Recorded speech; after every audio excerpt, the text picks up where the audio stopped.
Tay? Uy, ano? Kumusta yung date mo? Tay naman eh. Nagtapat na ng pag-ibig yung Arabo. Tay naman.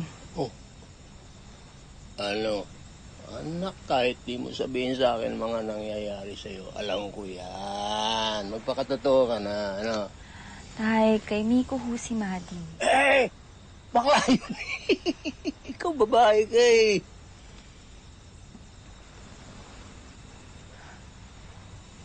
Naguguluhan na ho ako eh.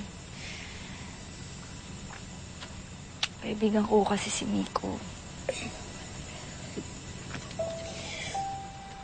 Eh, kung kaibigan mo siya, wala naman siyang magagawa kung nagmamahalan kayo nung Arabo niya eh. O, ano ba talagang pakinabang mo sa Mikong yan? Wala naman. Anak, si Maddie ang sagot sa mga problema natin.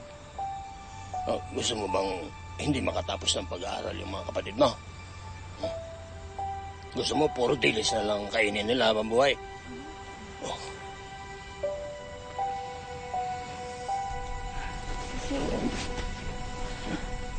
Tay, akong mali dito eh. Hindi ho tama itong ginagawa ko.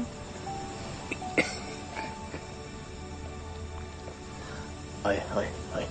Tigilan mo yung arte mo. Mati. Yung ganitong swerte, paminsan-minsan lang dumating sa buhay ng tao. Kaya samantalahin mo. Pag yung foreigner na yun, naging boyfriend mo, giginawa ang buhay mo.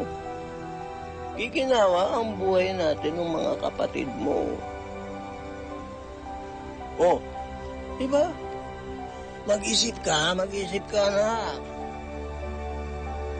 Ito talaga.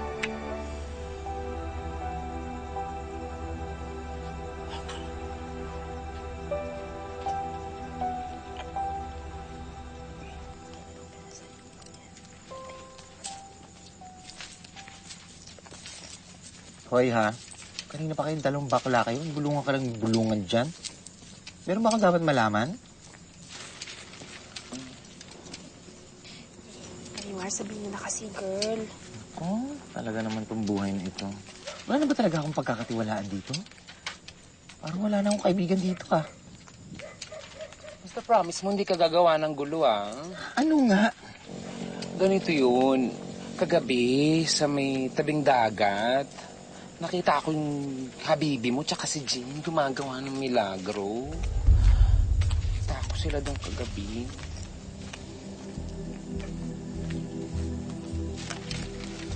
Jean? Oo. Hindi niya gagawin sa akin yun. Best friend ko siya eh. Gagawin niyo ba sa akin yun? Kung akala mo naman sa akin, gumagawa naman ng story, hindi, no? Kita ko talaga. How are you, baby? Iwan niyo muna kami.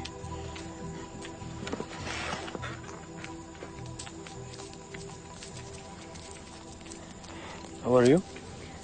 Is it true? What is true? About you and Jane? Last night? Is it true? Your friends told you?